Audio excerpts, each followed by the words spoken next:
Hi everybody and welcome to Just Saying. It is April 7th, 2014 already.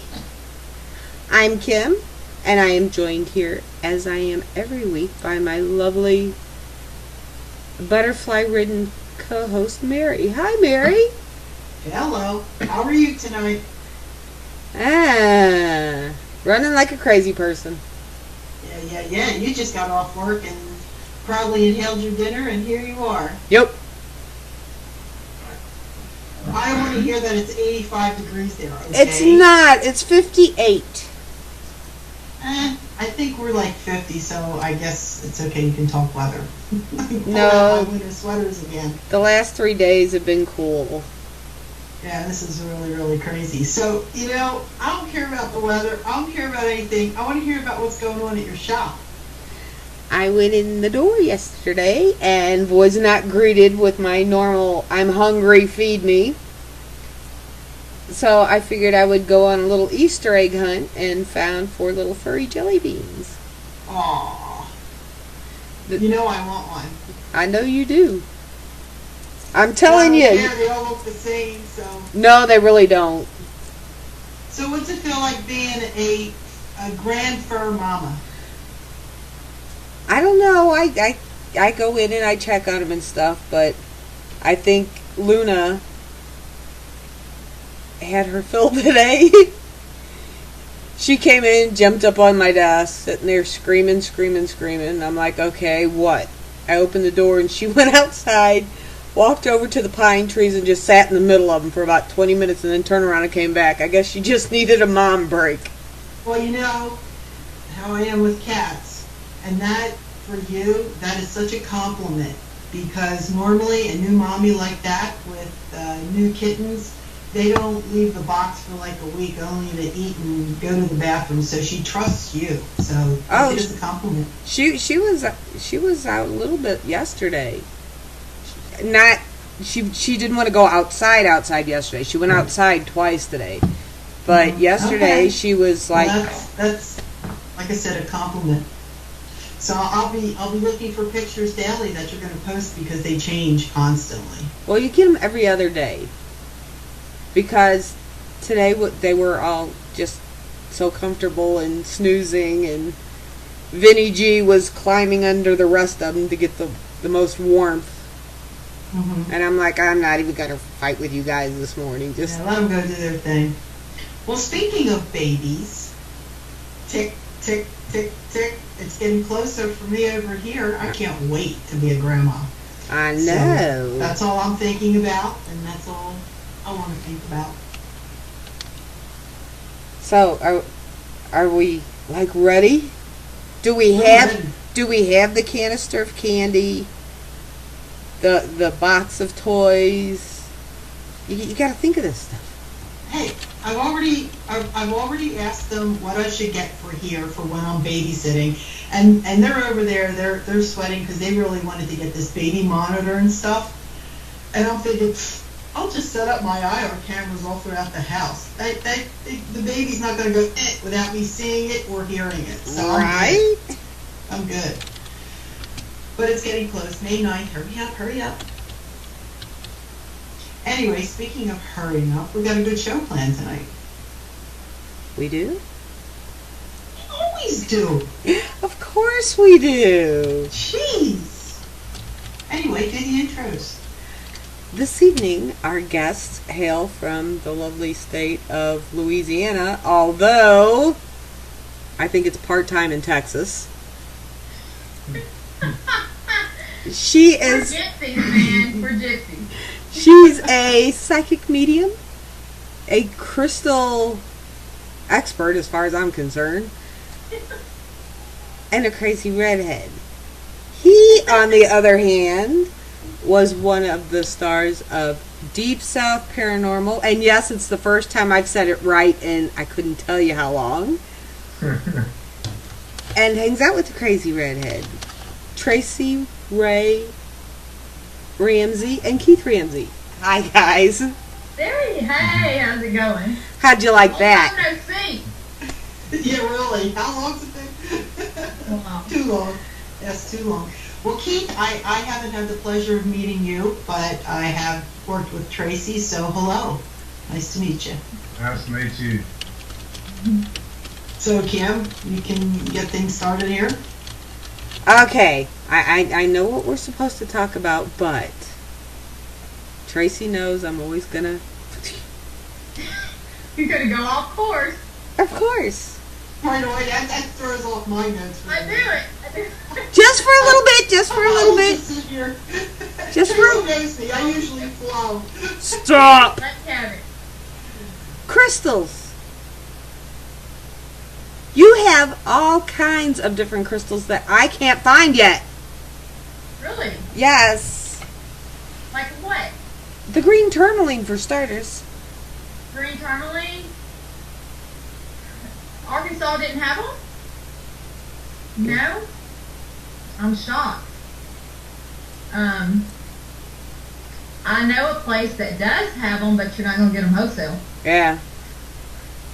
But anyway, a lot of times at the conventions, you have your table set up with your crystals and your... Mm-hmm. I'm not sure what the... Pendulums. Yes, but you also have like the weird deer horn with the crystal on the end and stuff. That's my wands I make.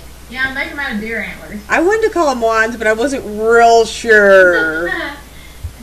The spiritual ones, the healing ones. Well, when we talked to you last time, it was never said, does Keith have a favorite stone or stones, or does he even bother with them? I didn't hear you. Does Keith have stones that he uses or prefers, or not really? Well, I actually made him a medicine bag, and he does have stones in there. I mean, he has black tourmaline, he's got moldavite, rose quartz, labradorite, what else did I put in there? There's sage in there, corn, Indian corn, whole bunch of stuff I put in there. Okay, do I get to tell you one you need to put in there? What? Moonstone. I got a moonstone in there too. Yeah. Sounds like you're fixed up there, Keith. She fixed me up for sure. Yeah. Well, she didn't Well, mention it. that's protection, you know, I worry about him. Well, moonstone is the stone for travelers. Yeah. And with as much as you guys get around, but you didn't mention the moonstone, so I had to throw that in. Yeah. See? I've been studying. Yes, you have. You know, Kim's the stone specialist and the crystal specialist between the two of us. I'm the cat person, so, you know, I'm Yeah, not... I love stones. I love them. I have them in my pocket all the time. Well, I'm going to put a crystal question out there to you. Okay. And I've asked quite a few people this question before, and nobody's ever really been able to answer it or wants to. But somebody who has a lot of issues, okay, let's just say you've got heart, you've got arthritis, you're diabetic, sounds like me. You have fear of traveling, you have a lot of negative energy around you, you need extra protection. And you probably already answered my question by saying that you put all these stones together for Keith. That's right, yeah. Because you're not going to get all that in one stone. But I will say that copper is good for arthritis. Oh, okay. My question was going to be is other people have told me, oh, no, you can't do that. You can't mix the stones together. You know, if you want something for this, then it has to be just that. What's your take on that? I don't believe that. That's bullhot. Okay. One bit. No. I mean, I keep maybe 4 stones on me. That's it. I don't keep like 8 to 10. You know, I keep 2 in my each pocket, and that's it. So. Well, and most of the stones are for specific types of protection. Like the moonstone is for travelers, the tree agate is for children and animals. So, I mean, putting them together, if there's different reasons for each one, I don't see how that should be an issue. Because you're trying to cover different things all at once. Mm-hmm. That's my take. Yeah. I don't see nothing wrong with it, actually. Okay. No, I mean, with all the phobias and things that I had, if I went traveling, that would take up all my weight in a suitcase. So the other question that I presented to people, and this might sound, to avoid that heaviness, what do you think about grinding them and putting them all together? Yeah, you could do that. I rub mine. I take mine out and play with it when I need to. I don't think I would ever grind mine. Well, I know the old saying that size matters, but in this case with stones, I mean, I've seen people that have real big ones and smaller ones. Does it really matter? No, it don't matter. It just depends. You let the stone pick you. You don't really go out and buy a stone just because you need it. I mean, when you want a stone, you go, you search for it, and it might take you weeks to months to find the stone that you need. Because if you don't have that vibration, then it's not for you. You just can't go out and buy a stone and say, "Hey, let this work." You got to know that it's going to work. You got to know it. Okay, then I got to ask. She said she needed stones for this, this, this, and this. I went into my little collection at the shop and picked her out 5 specific stones. I take them with me. Labeled them all. And put them in. Plastic? So she did it for shipping, so I take them with me when I travel. Okay. So this is from her. But I made sure she had the moonstone, the black obsidian, all the specific ones. And you're set. Yeah. See? This is what I tell people. If you're going to buy a stone for somebody, you let them know that they need to cleanse them, and they need to say what they need to say to that stone, how you want it to work for you. And then you set it in the moonlight overnight. Well, you hear so many different things. One is moonlight. One is only in a full moon. One is rain. Someone told me put it in the freezer. I just do it outside. It don't matter if the moon is out or shining bright as bright can be.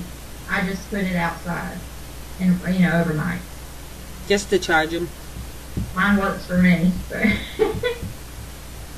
mean, what is the whole concept behind this? The fact that because they're part of the earth, they're like pulling in energy. I mean, how do you decide which stones work for what? Well, you just have to educate yourself on that, and you have to touch them. I mean, I can spend hours in a rock shop, in a metaphysical store. I mean, I will touch and hold almost every stone there until I know it's the one for me. I have spent many hours, in many stores, trying to get the stone that works for me. Well, I've got a collection I've got an awesome collection. Well, my comment was kind of that you said don't just go in and buy any stone, it has to pick you. But does it count if I pick them for her? Gifted stones are very special, so that you have to make them work for you. Like I said, you have to cleanse them and say a prayer over them, and just make sure that they work for you. So it counts because I gave them to her. Well, I picked them, so it counts. Well, anyway, I'm well set. I'm good. When I used to go to these conferences and I saw the stone, I go, oh, I like that color. Oh, that's pretty. I have a whole pile of stones. I'm not even sure what they are. I should let you look at them, Kim. But I bought them because they just kind of look pretty, not knowing that there's, things that go with attributes it. behind them. There's attributes behind every stone. Every stone has something that it works. It either works any chakra area. Arthritis, headaches, pain, cancer. There's stones out there for cancer. There's kunzite is one of them. They're just a lot. They're books this thick, Well, I actually bought one about a year ago. I should open it up and start reading it, but I don't need to. I have Kim. I just call Kim up. Kim, I need a stone for this. So, anyway, there's a zillion more things I know Kim wants to talk about with stones, but I want to go back behind behind you talk to Keith there. Okay. Hi, Keith. I read a bit of your bio, and it seems that you've been having experiences since you were about age 5. Yes, ma'am, I have. You had visions. What kind of visions were you seeing? And as a 5-year-old, how did you deal with it? Well, at 5 is when I had my first vision of end of time prophecy vision, and I've had the same vision off and on through the years, and having more of those here lately. But this one vision I've had several times. I don't know how many times, but would had it 2 or 3 years later, a few years later, ever since I was 5. And of course, at age 9, I moved into a place in Tennessee, and that's when I discovered that I had sight. I started witnessing, seeing apparitions where I was living. And at age 13, I had an out-of-body experience where I quit breathing for a few minutes. And I had an out-of-body experience where I went to a place, a lot of detail, but before I came back, I was told I had another chance. The voice said, "You have another chance, you're going back, you will be one to tell the world to me." And I was listening to God speak to me, like thunder, so powerful, like thunder talking. I felt it in my soul. I felt the vibration. The place I was in was really horrible.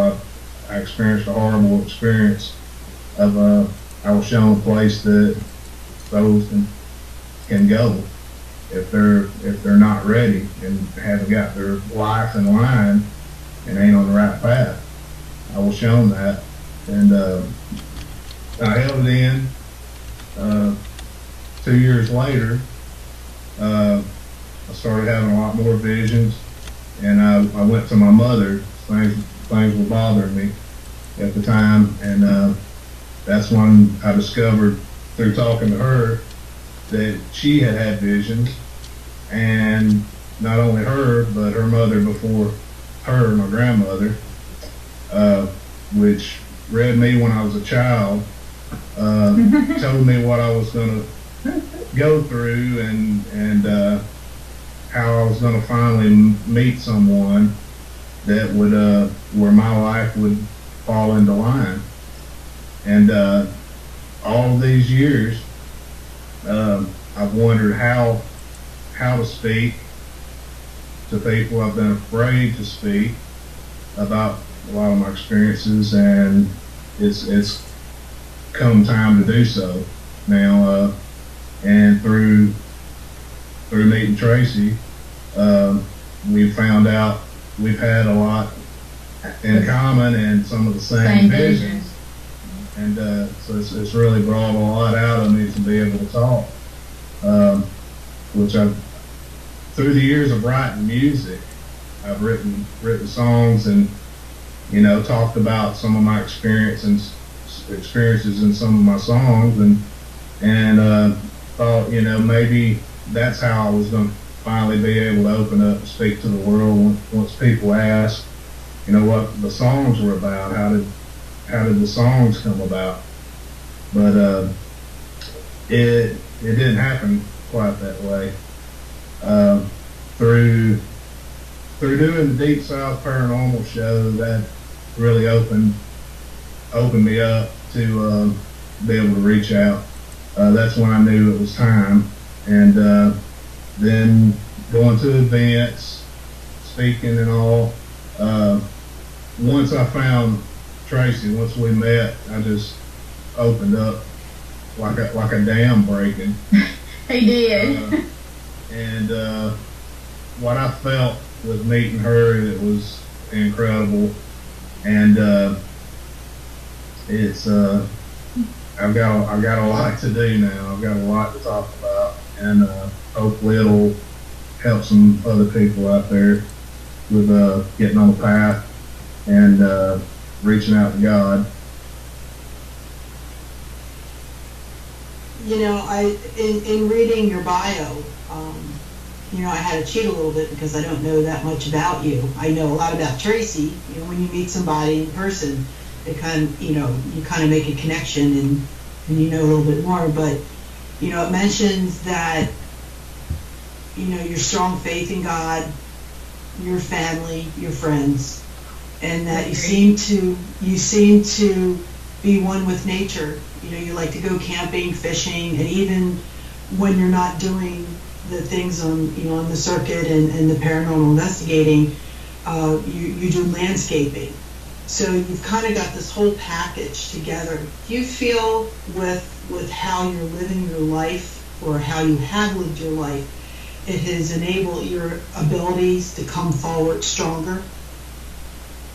Yes, and I'm becoming more understanding with a lot of things with help from Tracey. That our connection has made me stronger in several ways.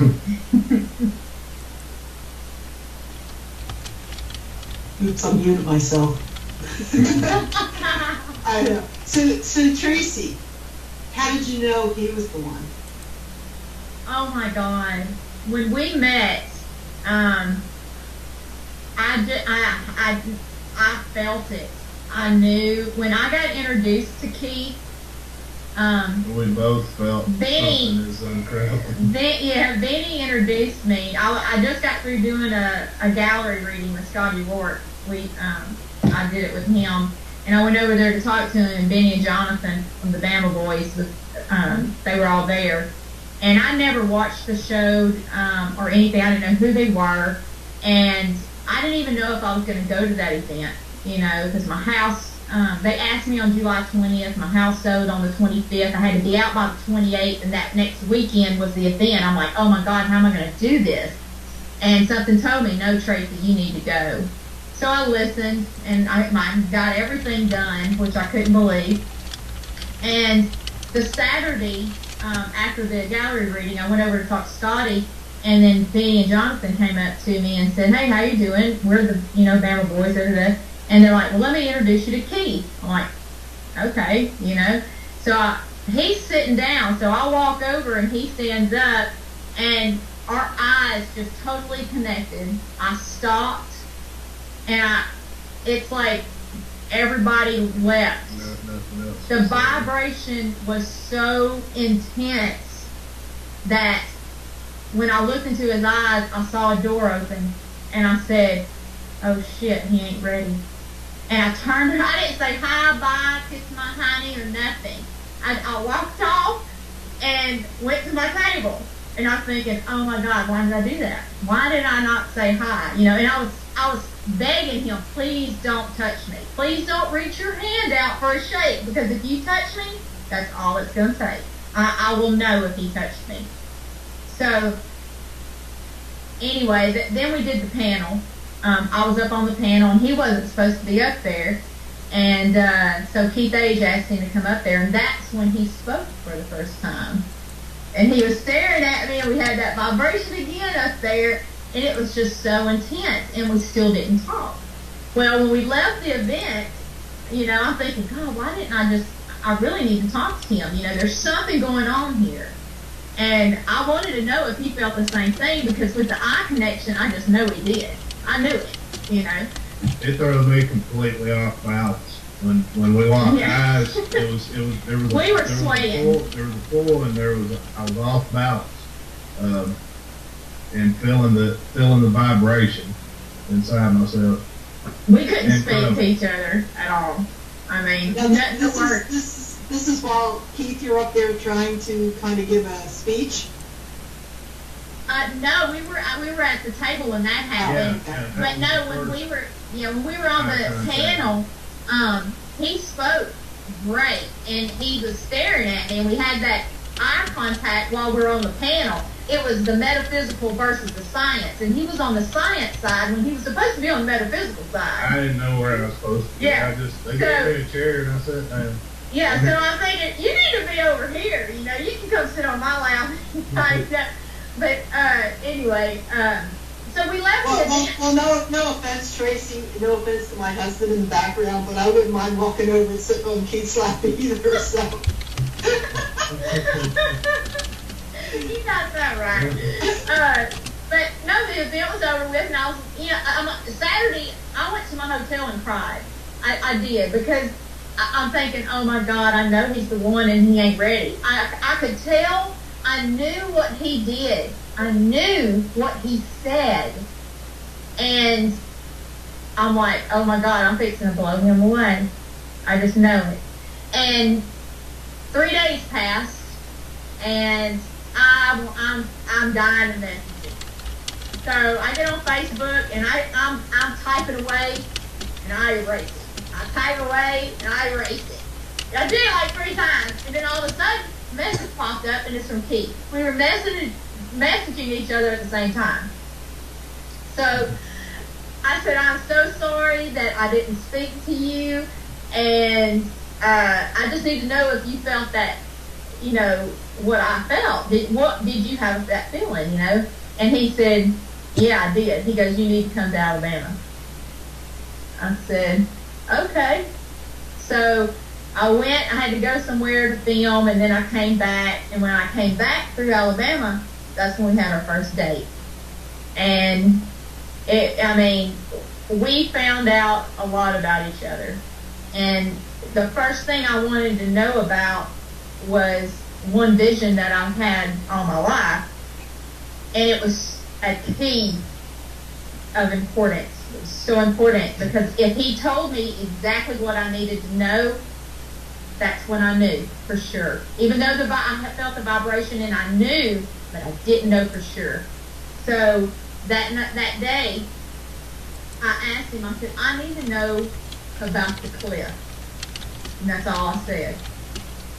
And he said, oh my God. And he told me what it looked like, the woman that was standing at the end of it, what she was wearing, and her face was blurred. In which mine, the man's face is blurred. And I'm the one standing on the cliff in the same exact dress that he stated. So that's all I needed to know. Because with the vibration that we had, and him telling me that, I was waiting for the touch. Then the touch came. And that's all she wrote. Okay, well, before it gets a little... What? You got something to say? You got something to say? Gotta say it. Yeah? Yeah. Okay. Well, before this conversation gets a little too steamy, this is, general audience and family.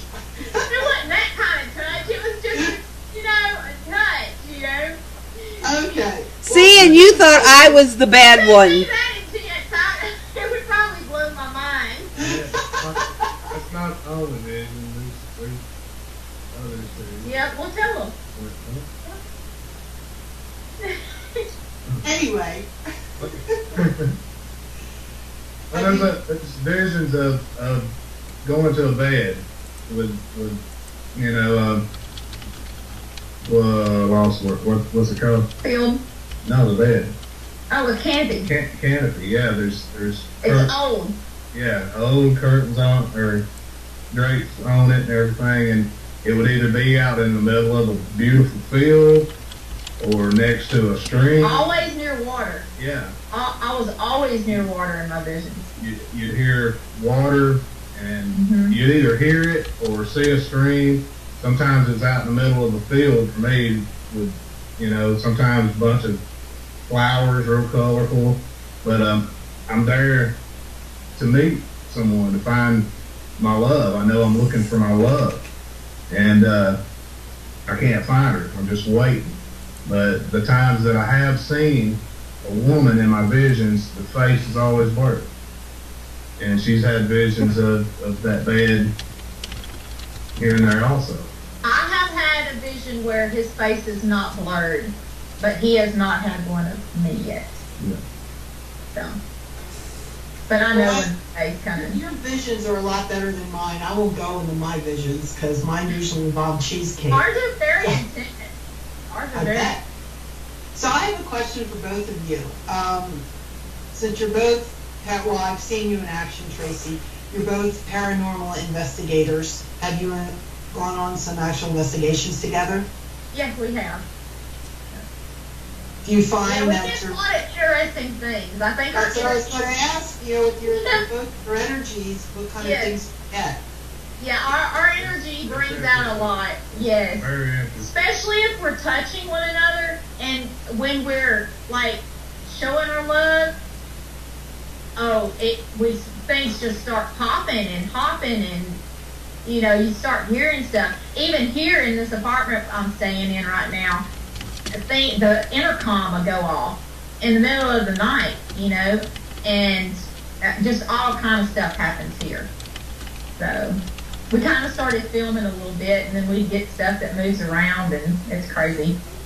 But we like it like that. Oh, I bet you do. Now, Keith, you're a musician. Yeah. You mentioned that you play music on investigations to promote, I guess, paranormal activity, and It helps. It actually brings out the activity, which is strange. Yeah, the first time I ever tried that was in an abandoned hospital up in Tennessee, and it was around a maternity area, and they kept children on this half of the third floor section. I brought the guitar in and played some children's songs, and got some response from that. We didn't have nothing going on until I broke the guitar out and started popping left and right. We started getting all kinds of stuff, and we got a child's voice talking to us. So once I found out, you know, that was that worked, I started using it from there on. I've used it on every investigation I've been on, you know, at least a little bit. And it's like, I think because music is so universal, everybody that's ever lived has experienced or listening to some type of music. And, you know, it's, with me, you know, I feel a lot through music, and I know most other people do. You know, somebody's going to like something. Mm-hmm. Somebody's going to like some artist, some song, or they may even respond if they don't like what you're playing sometimes. But music's always been universal, and you know, it's my way of sending out a vibration through the airwaves that seems to work and get a response.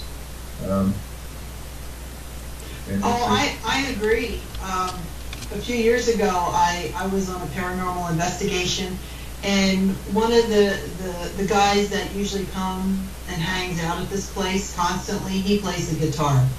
And we took him up to, Tracy's matter of fact, it was at the Shanley Hotel, and we took him up to the Bordello, and he started playing. And I would have been there. Oh, you would have loved it. The activity really kind of bumped up a little bit. And later on that night, when we finally, well, like 4 o'clock in the morning, we finally went to bed, the piano that's in the great room started playing. What? Yeah, I mean, we have recordings of, I want him the to go there 1920s. so bad. I want to take him so badly. Like, I just want to take him up there. That's a long way for us, though. I know, but you know it's worth the drive. Yeah, we'll come. I know it. We've done a couple experiments there. I talk about it all the time, and I'm almost embarrassed to talk about it again because I'll probably put everybody to sleep. But it goes along with your music playing. We did a dress up, Singapore theory. We dressed up as the women were Bordello babes. Oh God, Bordello yeah. babe. And the guys were gangsters. And we had music. listen, you go on my Facebook, there's pictures of me dressed up like one. She was the madam. Put her head down, she's looking. But we had music playing in the background. That was all music that was played during the Roaring Twenties. And it really did bump up the activity. Because we created everything back in the time. Now, the great room, obviously, you've got the refrigerators and a couple different types of appliances going on there that weren't back then, but the rest of the places, and it was really awesome. So, Keith, I'm really glad to hear you play the music because it does attract. Speaking of attracting, something just fell off of the shelf. Sorry. It does really attract the activity, and I also think if you're playing certain music like you play. Let's just say maybe you decided to play like lullabies or children's tunes. It kind of eases the tension and maybe brings them forward. How do you feel about that? Oh yeah. I totally agree. Yeah, definitely. I've seen it. Yeah. Kim, I'm gonna direct this back to you because Kim had wanted to talk about this. We're gonna go back to crystals a little bit. When you go on an investigation, I know you have your dowsing rods and you have other different type of equipment. I have seen people line up crystals. I line up crystals. Yeah, I have seen that. In circles. What is that all about? I personally have not done it, but I have seen people do it. Yeah, I've seen them put them in lines, and I've seen them put them in circles. And it brings, it's just another vibration. It's almost like music. I mean, rocks carry that vibration just like a music does, or anybody else with just like some people bring that higher vibration too. Like me. No. But I've never tried it. I have wanted to. I just hadn't. Yeah, it's but you would have to go somewhere to where you really wanted to go to do it, because most of the investigations. I do have a place in mind, but it's somewhere he's going to take me, and I think that'd be a great place to line up crystals. Well, so it's some church. Most of the investigations you do are with conferences, conventions. What? Most of the investigations you do are with conventions or conferences. So you wouldn't. That would not be a good place to try to put out anything. No, I don't hardly ever do the convention. Not since the chicken bones. Hardly ever. I mean, very, very rarely. And I'll tell you why. For one, I don't like noise. I get very agitated. I will tell somebody to shut up real quick. So it's like, I like quiet. I like just me and Keith and maybe two other people, and that's it. I mean, I don't mind doing, like I did the investigation at the Shanley, but that was different. Everybody was great. Everybody was respectful of where everybody else was. Yes. I mean, it was great. So, I mean, but it's very rare that you get that, in an event, especially large conventions. Yeah, because there was, 30, 40 of us in the building at any one time. Well, I was really shocked that it was so quiet, but I think everybody was just so amazed at what was going on, with the balloon moving here and there, and the feeling, and everything was just going ballistic, kind of. It was crazy. It was great. Yeah, we had voices and everything going on all weekend, even up till Sunday afternoon when we were up on the 3rd floor and heard the growl. Yeah, I just downloaded or uploaded, whatever you want to say, all the stuff off my Tascam VR40 last night. So I haven't even listened to any of it. So I'm kind of curious I want to hear the growl, because I know I got 2 on there. Well, we both heard it.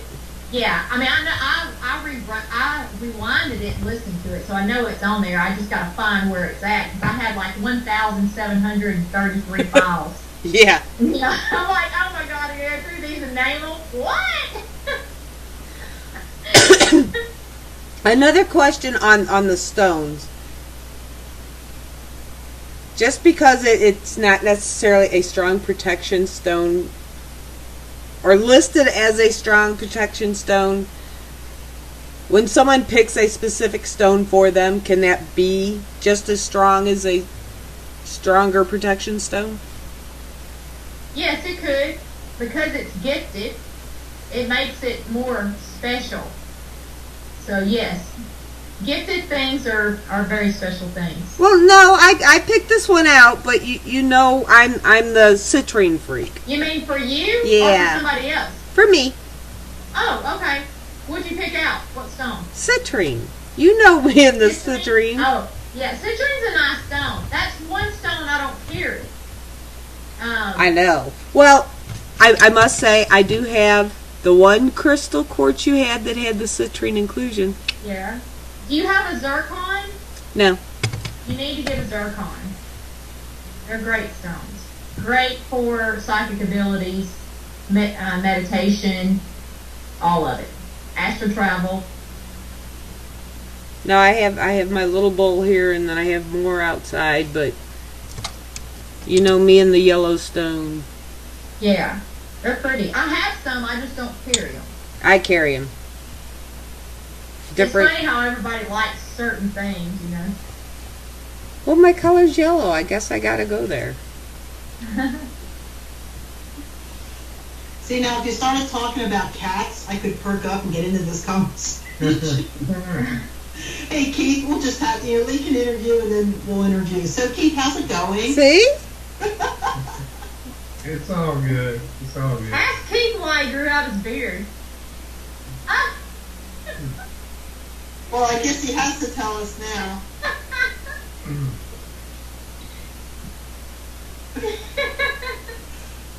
I haven't reached the mind reading section yet, so you're gonna have to tell us. I went through a lot of trials. I went through a lot of relationships, and why do you make me tell this? Because I think it needs to be told. Well, it's first of all, I got a little butt chin under here, and it was I got to a point where I was going through relationships. A lot of women was attracted to me, clean shaved and all, and of course I played, all around my hometown and bands and all, so it's I just never could find anyone to connect with. I never could connect, and I went through so many bad relationships that I got into prayer, and I got to talking to God, and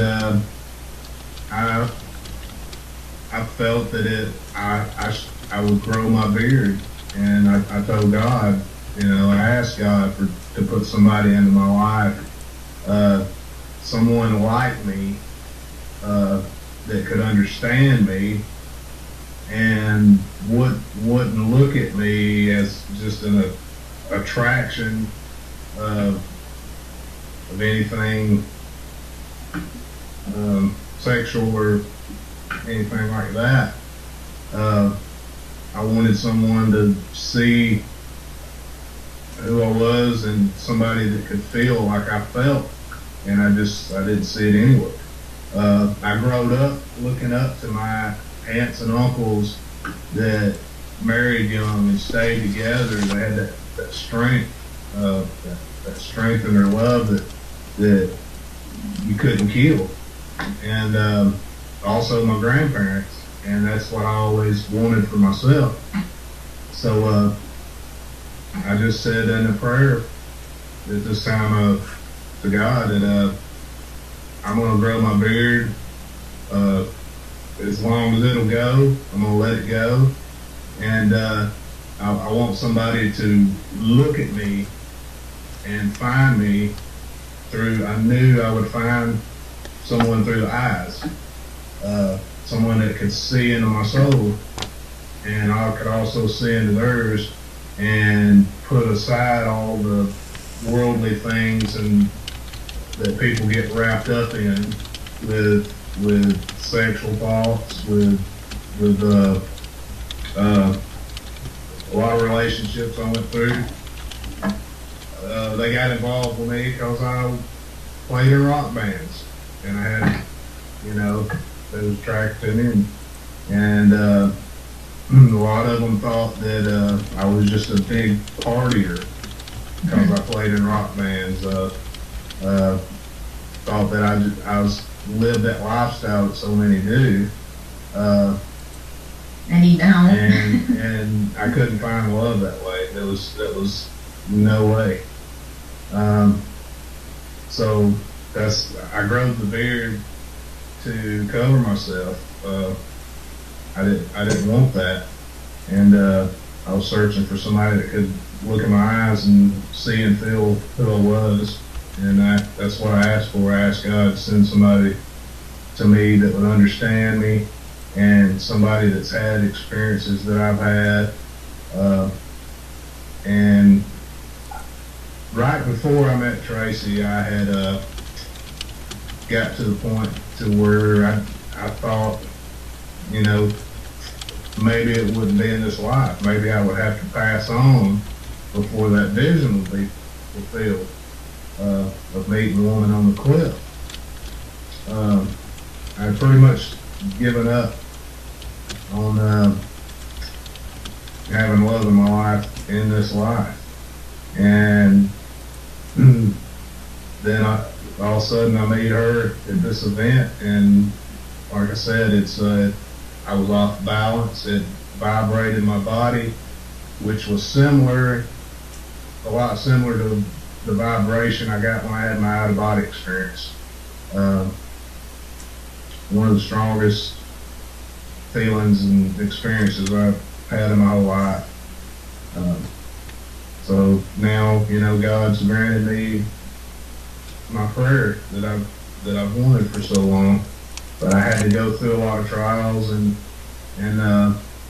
deal with a lot of things. So I had to learn. There's reasons behind everything.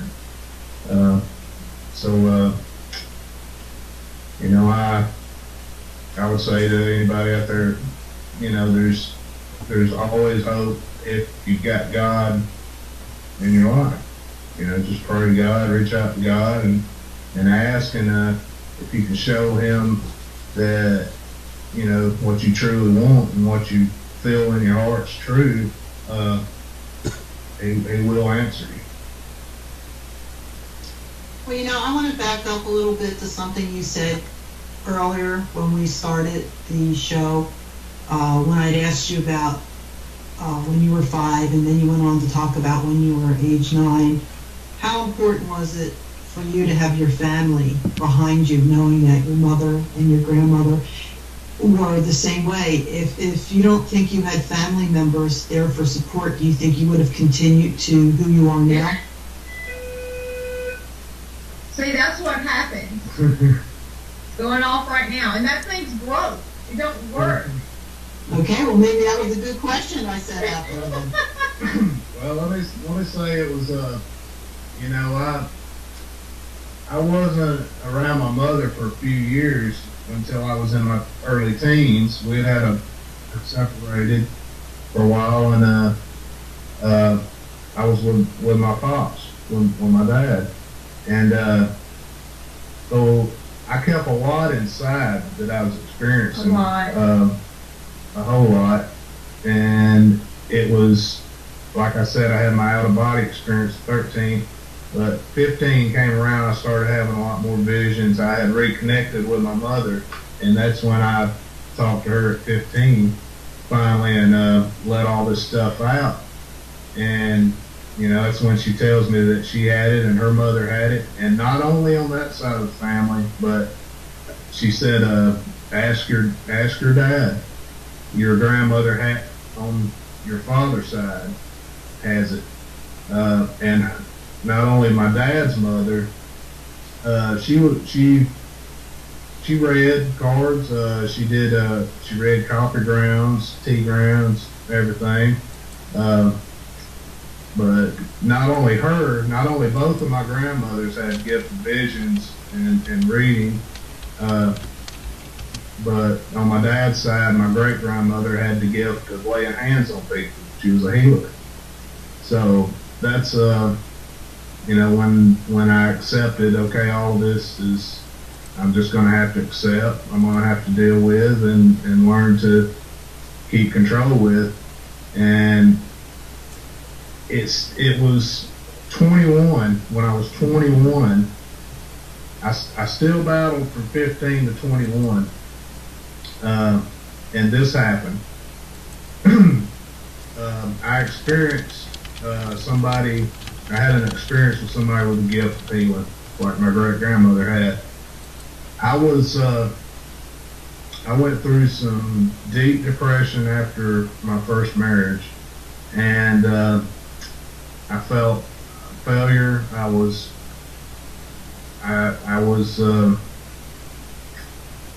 going through it really bad, and my grandmother, my dad's mother, came to me. One of the clearest apparitions I ever seen. She was in like 2 feet away from my face, speaking to me, but her lips didn't move. She was like, when you used to take a picture negative and hold it up to a light, you can tell who that is in your family. That's the way my grandmother looked. And her lips didn't move, but I heard her voice, and she spoke to me. And telepathically, I'm sure. Telepathically. And it changed my mind of what I had on my mind at the time, which was suicide. I was in deep depression, and I was thinking of suicide, and I was that close to doing it. And God sent my grandmother, and that's what it took to stop me. And I laid in a house for 3 days. I shut myself off to people. I didn't eat. I didn't drink.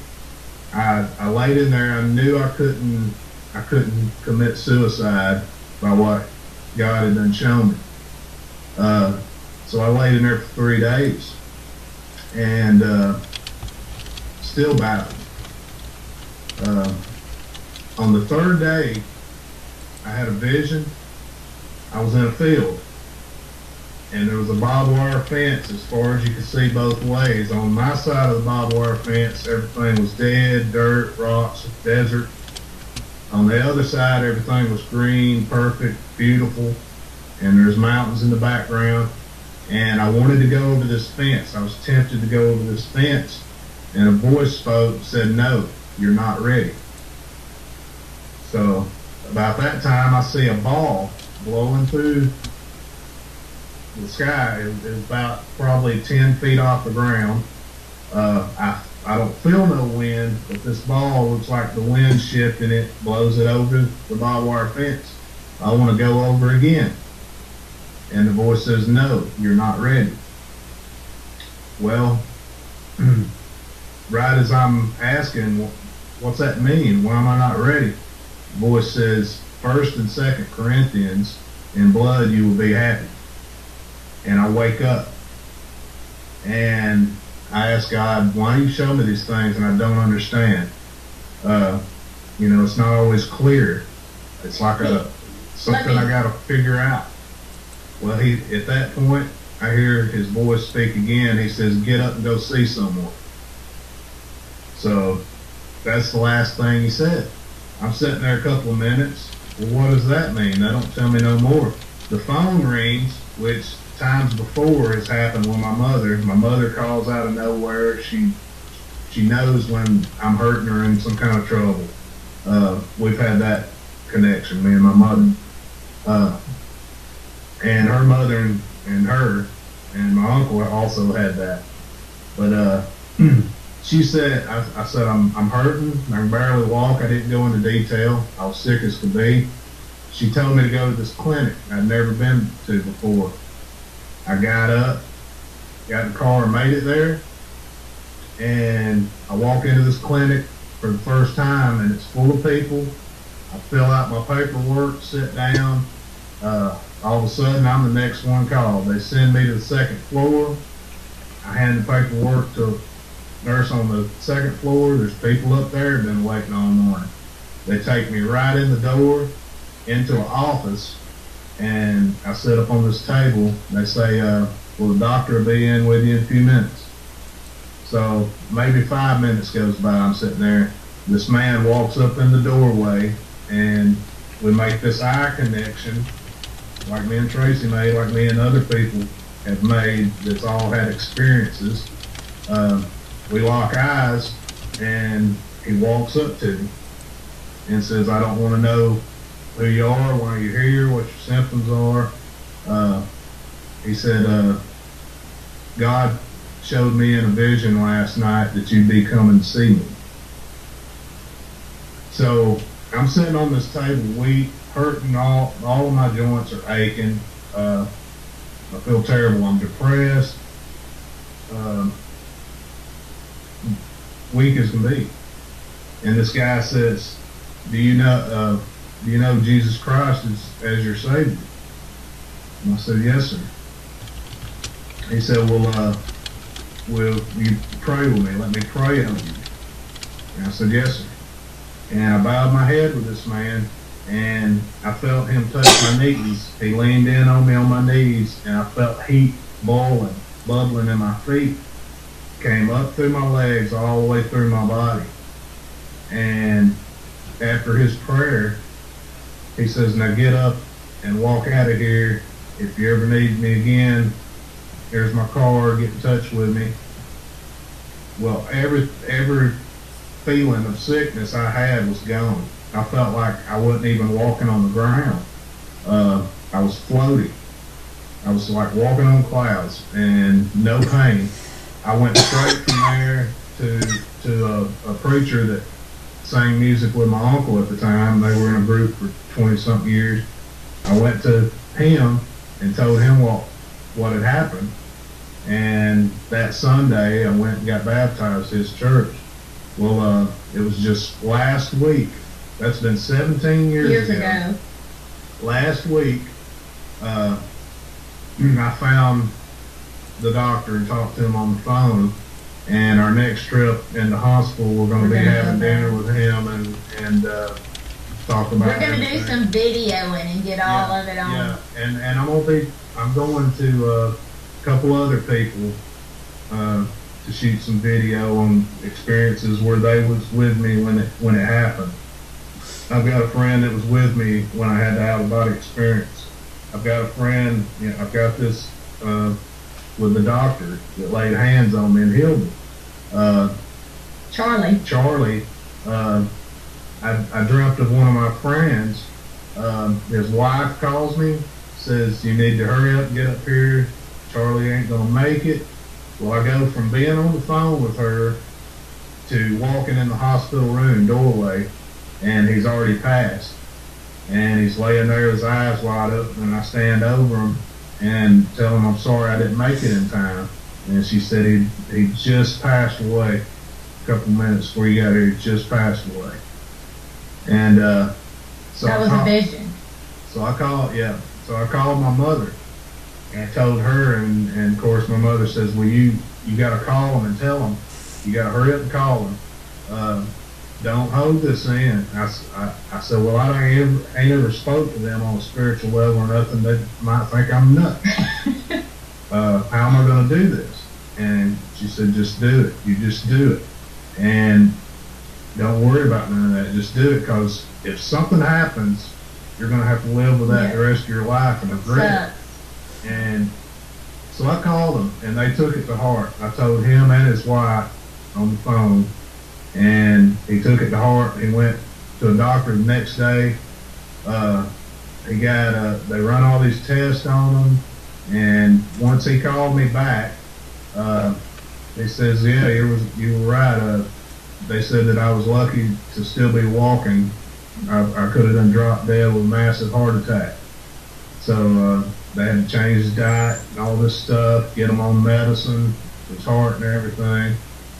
So I talked to him last week also, setting up, a date to get with him when we go back to Huntsville, Alabama, and get some of this on film So yeah. A lot of people, it's hard to believe when we're just talking about it, so we're going to get all of his visions that he's had with people.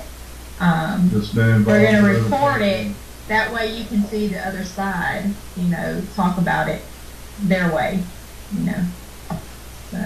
See, Keith had visions of the Bible and never even read the Bible. He had verses, he knew verses and things and never even read the Bible.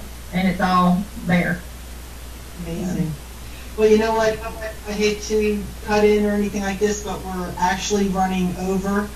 But I didn't want to interrupt you because your story was so interesting. It went fast. He needs to write a book. We both do. Absolutely. Well, thank you so much for joining us. And what do you have coming up in the future? Oh my gosh. Keith will be in Mississippi at a gun place, Central Firearms, Mississippi. And we'll be at the Spiritual Expo in Louisville. It's Louisville, Kentucky. Yeah, Louisville, Kentucky. And then we're doing the Mid-Ohio. Gosh, I can't remember all of them. We've got one almost every month. Aren't you doing Tyler? No, I'm not doing Tyler. Oh, and I'm doing the Galveston show with Dash. The event in September.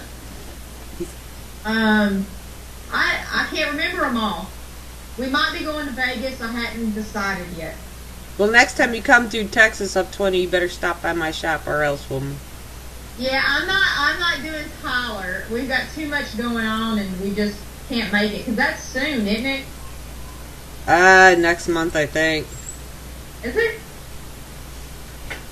I think so. I think we have something on top of it, and that's the reason why we can't go. So where can people look for your schedule in case you're close to them? They can find us on Facebook. Facebook, it's Tracey Ray 000, Tracey Ray 00, or Tracey Ray 01 is my Facebook. All right. Well, thank you. And Keith, it was a pleasure meeting you. And Tracey, well, I already know you. Pleasure meeting you. All right. You take care. And thank you so much for joining us. Bye. Bye, guys. Bye-bye.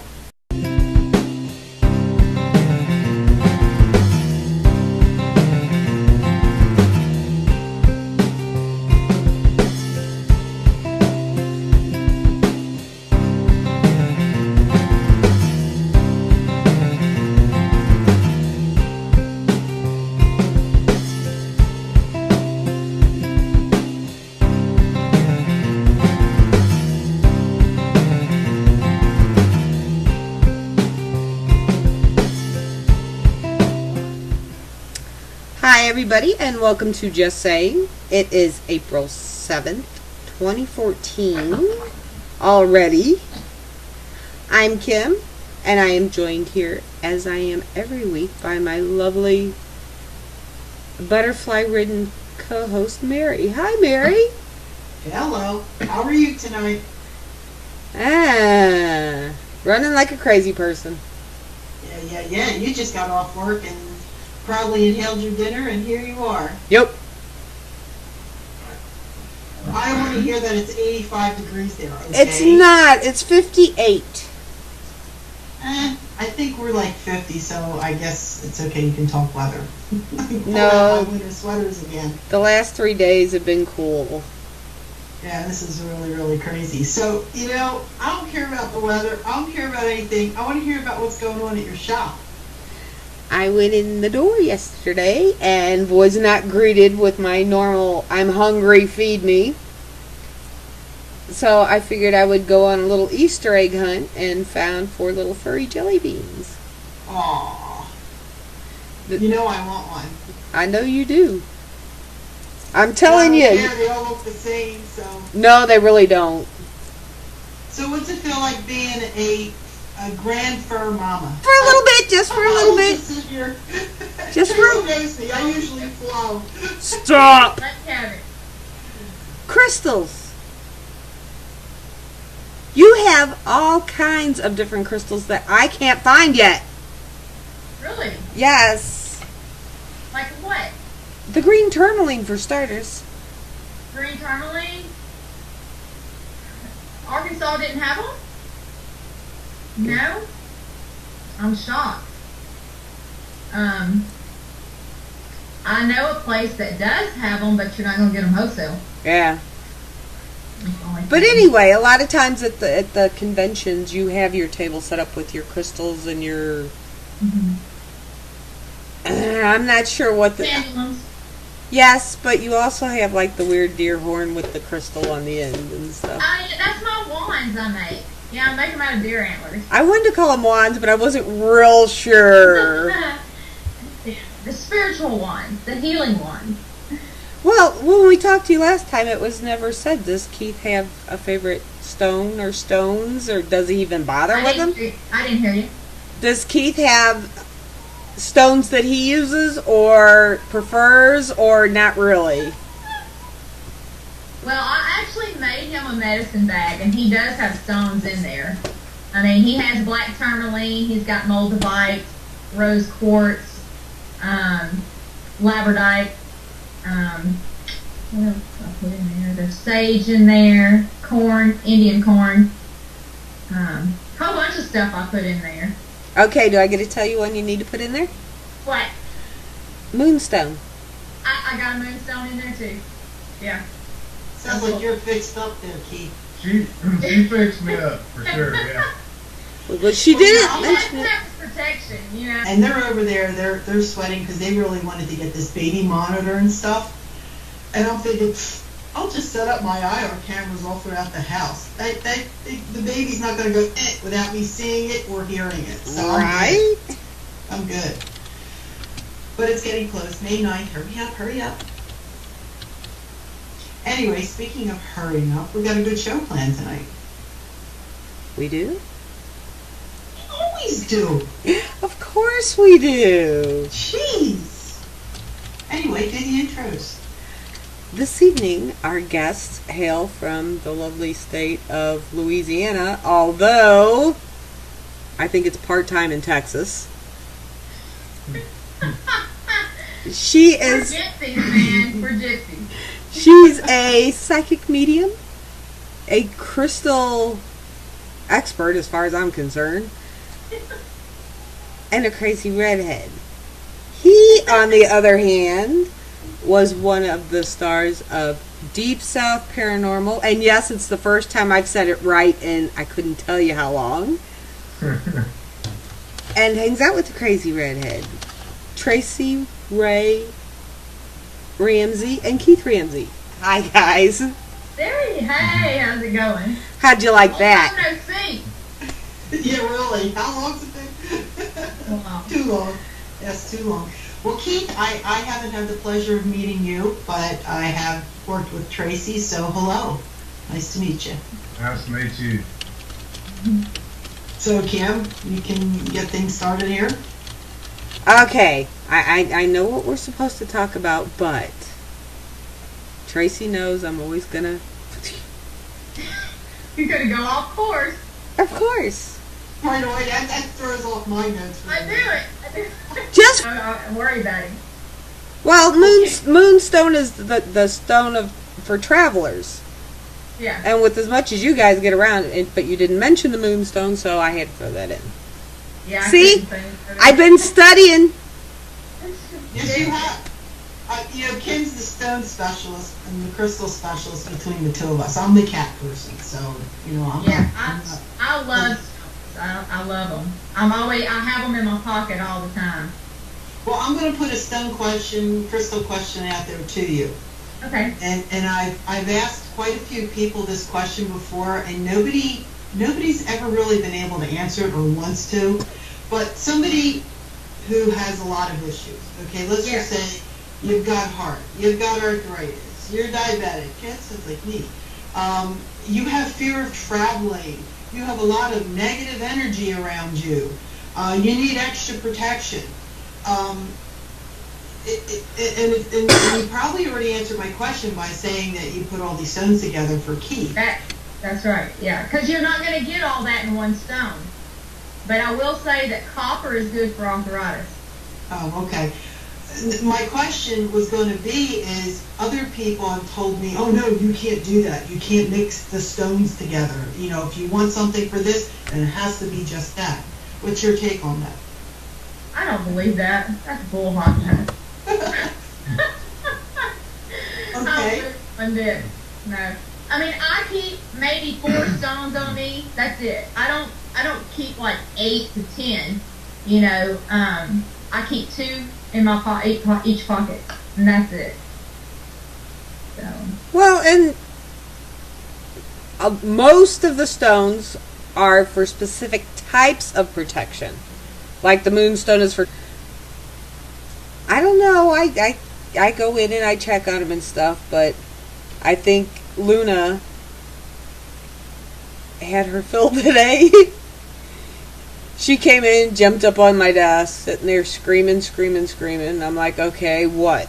I opened the door and she went outside, walked over to the pine trees and just sat in the middle of them for about 20 minutes and then turned around and came back. I guess she just needed a mom break. Well, you know how I am with cats, and that, for you, that is such a compliment, because normally a new mommy like that with new kittens, they don't leave the box for like a week only to eat and go to the bathroom, so she trusts you, so I think it's a compliment. She was out a little bit yesterday. She didn't want to go outside yesterday. She went outside twice today. But yesterday she was like, well, that's like I said, a compliment. So I'll be looking for pictures daily that you're going to post, because they change constantly. well, you get them every other day. Because today they were all just so comfortable and snoozing, and Vinny G was climbing under the rest of them to get the most warmth. Mm-hmm. And I'm like, I'm not even going to fight with you guys this morning. Just let them go do their thing. Well, speaking of babies, tick, tick, tick, tick. It's getting closer for me over here. I can't wait to be a grandma. I know. So that's all I'm thinking about, and that's all I want to think about. So are we like ready? Do we have the canister of candy? The box of toys? You got to think of this stuff. Hey, I've already asked them what I should get for here for when I'm babysitting, and